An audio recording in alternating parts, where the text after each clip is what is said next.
Welcome to today's interview. I've brought on Anthony Garcia. Anthony, welcome. Heather, thank you for having me today. Give the listeners a little background. Where do you live and what do you do? Yeah, so I live in Bakersfield, California, a suburb about 100 miles north of Los Angeles. I am an executive sales coach and motivational speaker. Majority of my time is spent coaching, training, and advising highly compensated surgical sales representatives, medical sales representatives, pharmaceutical sales representatives, and then I do consulting for small, medium businesses, sales entrepreneurs that are looking to increase their market share in their respective markets. So question on that, because I think the word motivation gets thrown around all the time and it can be so cliche. And so for you to be a motivational speaker, what do you think makes you stand apart from others? You know, it's a great question, and I think the number one deciding factor between working with me and working with others, I'm still in this industry. And so when I tell people, and the majority of my motivation is directed at sales professionals, and I start my message the same. I get paid to speak. However, my income comes from sales. So I do exactly what you're doing. And so when I tell people, I'm not going to give you a fallacy, I'm not going to give you a theory, I'm not going to give you something that I read in a book. I'm going to give you something that I've learned, trial, tested, and errored over the past 20 years of being in sales or sales leadership. So the word motivation really dials into most salespeople need that extra motivation. I think sales professionals and entrepreneurs, people struggle with the mindset of a long-term sales career. So that motivation is, I'm in this industry with you. My income comes from stuff that I sell just like you. And we're going to work together to motivate you to get back on the productive habits, to get back on leveling up the network, to get back on making the income you want. Something that just popped into my mind, when I graduated college, I actually wanted to get into pharma sales because, well, one, there's fat money to be made, but then I got a little shy and held back because I didn't like the pressure of meeting a quota, and I decided sales wasn't for me. And I think a lot of people are afraid of sales just like they are public speaking. But in Yeah, reality, sorry, just in reality, no, no. aren't we selling ourselves all the time? You know, Heather, you said it best. Every person is a salesperson in some shape, form, or capacity. I truly believe every professional at some point in time should have a sales job in their resume. They should start somewhere because you're selling yourself in every facet of your life. You're selling yourself to your spouse. You're selling yourself to a job interview. You're selling yourself to your spouse's family. I mean, you're always going to be selling yourself, and selling yourself is actually harder than selling a product or service, because I can learn about a product or service and I can sell it to you. But to sell myself, how do I sell myself without sounding egotistical? How do I sell myself by being genuine? I mean, there's so many challenges with it. I come across highly compensated, intelligent professionals, attorneys, surgeons, neurosurgeons that have retained my services or have consulted with me on, hey, how do I sell my business? How do I sell my practice? And my response is always the same. Well, how do you sell yourself? And it's just a blank look on their face. Well, my accolades say, you know, I went to XYZ medical school and I've done this and I've done this. Okay, well, I can Google and find somebody who does just the same thing as you. So what's the difference from you, you know, and I'll use West Coast. What's the difference from you at US University of Southern California Medical School and University of California, Los Angeles Medical School, and Loma Linda Medical School? Your three medical schools. What makes you better, right? So it's learning to sell yourself. So short answer, everyone has to sell themselves in some capacity. What do you believe? Is it a limiting belief? Is it just not knowing a strategy or how to express it? But what is holding people back from literally selling themselves? Why me? People have a hard time selling themselves because they have their own self-doubt. What makes me different? What makes me special? And let's think about this. It's 2020, right? Everything has been done before, right? I mean, the amount of brand new, groundbreaking thoughts or ideas are really, really slim. I mean, it's very finite. So a lot of it's like, well, you know, I can't say this because Tony Robbins said this, or Grant Cardone said this. I can't do this because somebody else did this. And so when people have that limiting belief that they can't provide value, then they don't feel comfortable with selling themselves. It's no longer, I can't sell myself because I'm not the originator or I'm a duplicate or whatever self-doubt that allows for them to believe it comes off. And so, like, if you look in the mirror, it's really a reflection of your business. If you look at yourself and you say, hey, I'm powerful, I'm successful, I can deliver, then it's really easy to sell yourself. But if you look in the mirror and you doubt yourself, any ounce of doubt, you are no longer be able to sell yourself for whatever it is. Are you immune to self-doubt? No, not at all. Yeah. I don't think anyone is. 100% agree. That was kind of a trick question. But in that case, because self-doubt is something we all experience in some facet or another, how have you overcome it? Or is it a morning routine? How do you consistently build that mindset muscle? Two things. I am a big believer in affirmations. 100%. I am like my best coach to myself. I am 100% always talking to myself. One of the fundamental principles on how to win friends and influence people by Dale Carnegie, which everyone should read regardless of the industry, is you give someone a reputation to live up to, and eventually they live up to that reputation. So I took that same principle nearly 20 years ago and said, okay, I'm going to give myself a reputation to live up to. So every day I'm going to give myself a reputation to live up to. Is it faking it till I make it? No, because I give key actionable steps of the reputation I'm going to live up to. And you know what? Eventually I live up to that reputation. Do I do it on day one? No. Do I do it on day two? No. But it's a repetitive habit. It's a repetitive behavior. And then I follow that up with I journal. And for those that, I had a guest recently that I was talking with on a podcast that said journaling was a female component. I'm like, dude, I completely disagree. Journaling is for anyone. However, if I don't write well, I scribble, chicken scratch. It's very, very horrible. So I downloaded an app. I have no affiliation, no income from this. I've downloaded the 5-minute journal app and I love it because I literally can text my journaling thoughts on my phone. At the end of the day, I can take a picture or I can upload a picture from my day and it just rolls. And I've been doing that for a couple of years. So now I start seeing my journal entries from a year ago, from 2 years ago, and it sees what growth is coming. That's really cool. So quick question, what is this reputation you want to live up to? So I want to be the most impactful, most influential sales thought leader of my time. And I want to do that by inspiring one person at a time. And I tell myself that daily. It's funny. I just uploaded a video on my social media talking about promoting and posting on social media. And I share with people, I create everything for an audience of one. My message, my blog, my podcast, the book I wrote, my constant promotion, my keynote messages, everything is created for an audience of one. And I say, if I can influence and change one person's mind, and then I've done my job. And it's really, it's a challenge because there's times where, I have to constantly tell myself, so that's the reputation. You're changing one. You're going to influence one person. But in the day and age of social media, instant gratification, instant results, you're like, oh, I haven't gotten a lot of engagement on this post, or, someone gave me a survey from a message I give that they really didn't like it. All of that plays into your mind. But at the end of the day, it's always the audience of one. And I'm very fortunate and I'm very thankful that a lot of the times when I do deliver a message, I do find whoever that one is. And typically, more often than not, it's more than one, but someone who's reaching out, emailing me, sending me a DM. This is so impactful. Thank you. And that's all it really is. Who's the audience of one I can serve? Okay, so on that note, because I think a lot of people, especially in our industry, growing personal brands out there, you want to send a message and you want to hit everyone. And ultimately that leads to dilution because you're going to hit nobody. And so I'm curious, I want to ask you, because a lot of my content, I'm literally talking to my younger self or myself 5 minutes ago or yesterday. Like a lot of times I am giving myself advice, but it resonates and hits so many people because we're all connected.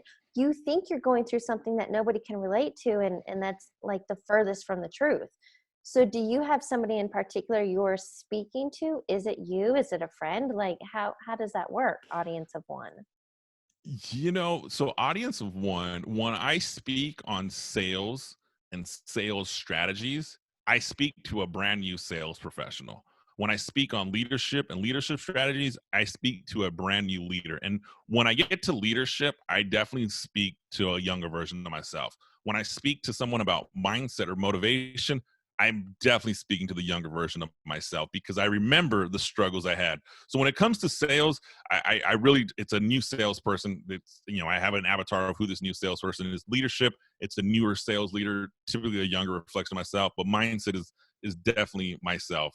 I'm coaching myself because I recorded it, I listened to it at the end. I mean, I've listened to my own stuff and I'm like, oh man, that's so motivating. Stay on focus, stay on track, Anthony. And sometimes it's just talking to myself. Yeah. And something we were discussing before this that I want to dive into is because you are successful and you have done the legwork and to climb to where you're at 6 and 7 figure business. What did it take though for you to level up to get to that next level I mean, did you have to let go of things? Was it habits? Was it limited thinking? Like, walk me through that. It's a couple things, but the things that I would say that were most influential and in order of operations, right? The very first thing that I had to do was give myself permission to do it.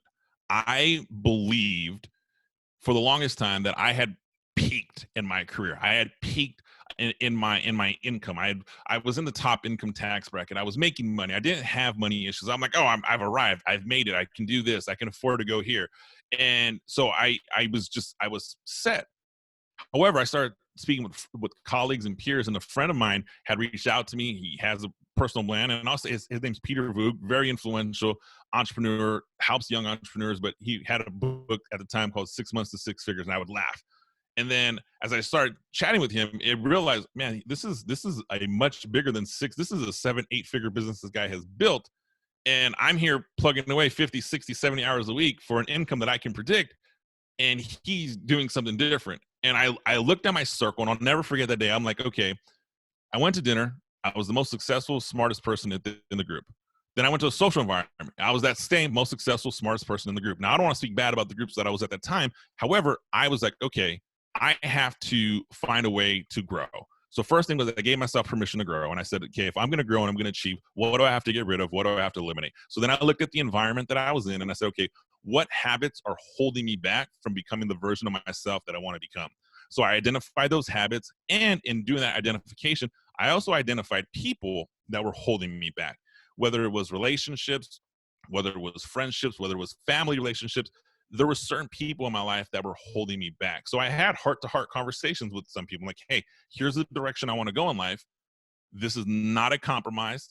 I need you to either A, help me in this capacity by eliminating this or not speaking to me about this subject, or if you have a moment of negativity, we need to learn to rephrase it and approach it from a positive manner and look for a solution, not look at the reason why it's happening to us. Those are the two biggest things. I gave myself permission, and then I created the environment around me for that level of success. And then I leveled up my network, started finding friends, and made friends that were wealthier and more successful. And I remember I sat at a dinner recently, and I'm like, man, I'm the poorest guy here. And I was like, yes, this is the table I want to be at. Yeah. Okay, question on that though is what habits were previously holding you back? Because I want people to think and go, oh, whoa, I'm doing that. Yeah. So a couple of habits that would hold me back. So I, by trait, I'm a natural social butterfly. I love to be out and about. I love to go and have fun. I love to make friends, and I still do. However, that became my identity. And with that became alcohol was my identity. I was very well versed in every type of alcohol. I mean, even currently in my home right now, I mean, I can go through ages of whiskey and wine and cigars and everything that came with that partying lifestyle. And I switched my identity from, okay, I'm no longer going to be the guy that goes to dinner and like, hey man, you picked the best wines, you picked the best whiskeys, you know all of this, right? And I had to say, okay, am I okay with just going to dinner and having one drink, having two drinks, and leaving dinner early? And that was how I started, because I was always the guy that would close dinner down. I would close the bar down, and I was like, oh, dinner finished, let's have a nightcap. And sometimes I'd be at a conference or a meeting and we'd start at 7 a.m. or 8 a.m. the next day, and I'm going to bed at 2 or 3. I'd do a 2-day conference. I'd come home and then I'd sleep for 2 days because I was so tired from living like a college kid when I wasn't a college kid. And 2-day conference turned to 4.5, 5 days of doing nothing, tie in some time to spend time with the family. And next thing you know, the project that was on my to-do list didn't happen. So the biggest change that I made was saying, okay, I'll still be social with you. I'll still hang out with you, but I'm not going to be the guy that's going to let alcohol control me, and I'm not going to be the last one out. And so I made a motto: I'm not the first or the last one. at the bar or the social gathering. And I do it by trait. I show up late and I leave early. Now my people who I manage, mentor, who work for me, they're like, "Are you going to show up late?" Yeah. And I'm going to leave early. Why? Because by that, it's my own self-discipline and putting me, I have a bigger goal than this. Yeah. Do you know, I actually witnessed for myself, it was last year, I did a bunch of different endurance things, ran a marathon and triathlon, and it was for me a physical challenge year. And I would still go to social gatherings and I would just drink a soda water. I was fine. I just wanted a drink in my hand. And then the social circle kept asking, "Oh, you're not drinking." And they kind of made a big deal of why wasn't I drinking? And they thought it was so weird. I could just drink soda water. And then months went by and I realized the only thing I had in common with that group was to be drinking. And so it's a different point when you realize your goals and your actions maybe aren't in alignment, and then maybe having to let people go or to move on. Not that you're better than them, but just that you're no longer aligned. You know, and when you did that and you mentioned, right, your friendship was based on alcohol, I lost friends during this phase. I went from being the life of the party that says, "Hey, I'm going to show up, I'm going to be social, and I'm going to leave." And I've had that conversation. I've had that conversation with a lot of people in the beginning, and now my circle has changed a little. So now my circle knows when my circle will say, "Hey, is Anthony come out for dinner?" Yeah, he'll come out, he'll socialize and hang out, he'll have a drink, maybe two, and then he leaves. And it's been that way. And then it's, when I'm at home, I have, to fulfill that need of you. If you're somebody, I enjoy wine, I enjoy whiskey, I genuinely enjoy the flavors. I have them from all around the world. And if you're somebody who enjoys that habit, plan for that habit. And that's really what changed for me was when I'm out in a social environment, when I'm out in a work environment, it was okay, I'm here to work, I'm here to speak at a conference, I'm here to spend time with someone. That's my objective. If I want to go to a social environment, I literally create, I'm like, okay, hey, what are you going to do this Saturday? And people's like, hey, man, honestly, I'm going to take the afternoon off. I'm going to barbecue and I have a few whiskeys I want to try and I'm going to hang out in my backyard. And that's my time. And that's what I'm there to do. So that was the biggest change. And so some people, have like, you're too good to socialize and drink. No, my goals are a little bit different. Yeah. And when I choose to partake or enjoy alcohol at home, it's in moderation and it's on my schedule, not on someone else's.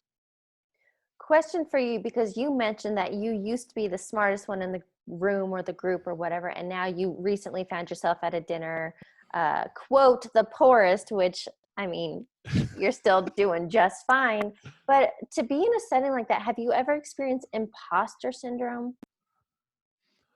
You know, Yes, I'm not going to say I haven't. And there's times where you sit. I mean, even now, there's times where I've been asked to speak in certain stages or come in, and I'm like, man, I struggle with a lot of the same things that the people I'm speaking to struggle on. I'm not immune to it, and there's times where I sit and say, okay, maybe I'm not qualified enough. Maybe I'm not talented enough. Maybe there's somebody better, and that imposter syndrome really comes from self-doubt. That's all it is. It's the little voice in your head telling you, no, today you're not good enough, Anthony. Today, Heather, you suck. No one's going to listen to you. And we hear these voices in our head, and then it changes our whole outlook. So what we hear in our head, we start to express to those people around us. And so to overcome that imposter syndrome, I have a team that helps me overcome that imposter syndrome.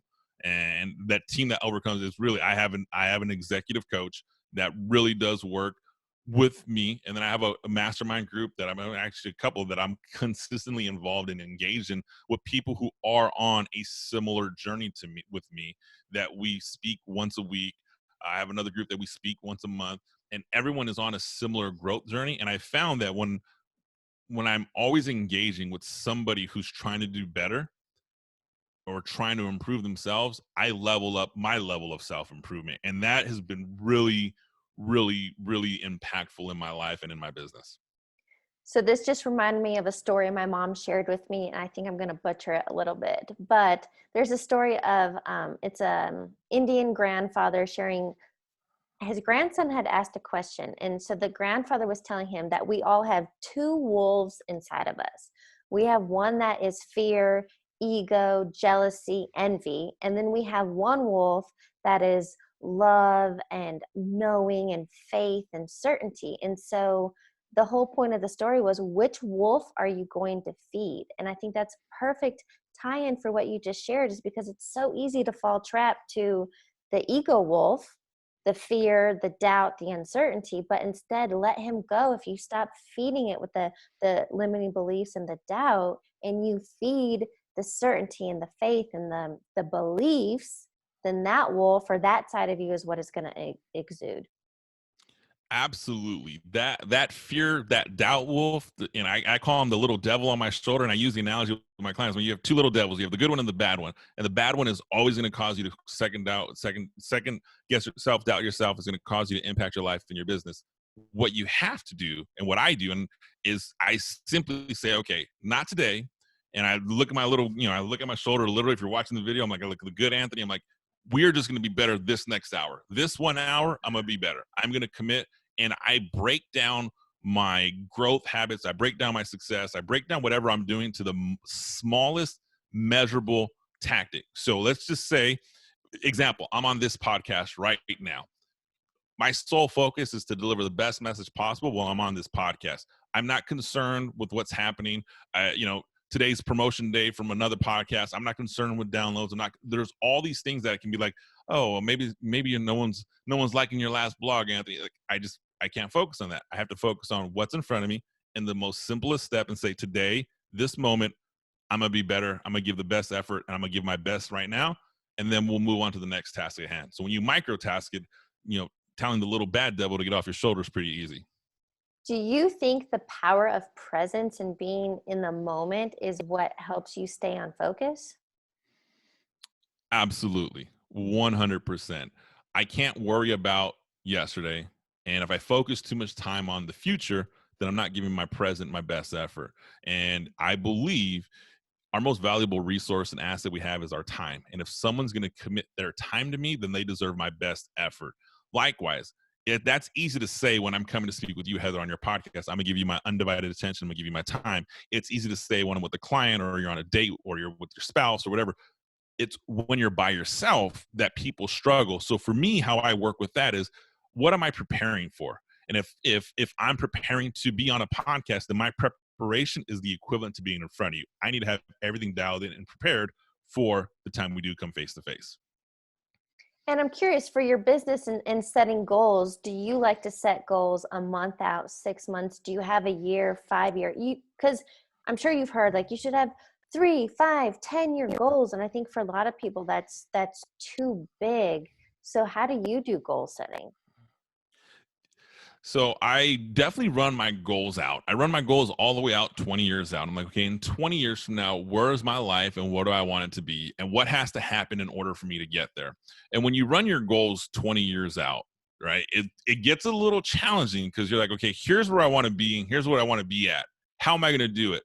Well, you reverse engineer it in the same capacity you do small goals. So I take my 20-year goal, I reverse engineer it, and in my 20-year goal, there's a little thing that says 8-figure. I don't know right now what that 8-figure year is going to be. I don't have it dialed in. I know it's there and I have ideas that I'm brainstorming, but I know by a certain time, this is where my metric will be, which then, okay, so here's my 10-year goal. My 10-year goal is to have this 8-figure year or 7-year goal. And you reverse engineer everything back. And as you reverse engineer, everything gets a little bit more clear. You get a little clarity on everything. And as you progress on your goal ladder, clarity starts to happen. But that only works when you have a strong foundation. And the strong foundation is like the immediate goal. Here's where I want to be. Here's my identity. I talk about it in my book, who I am and what are my core values today.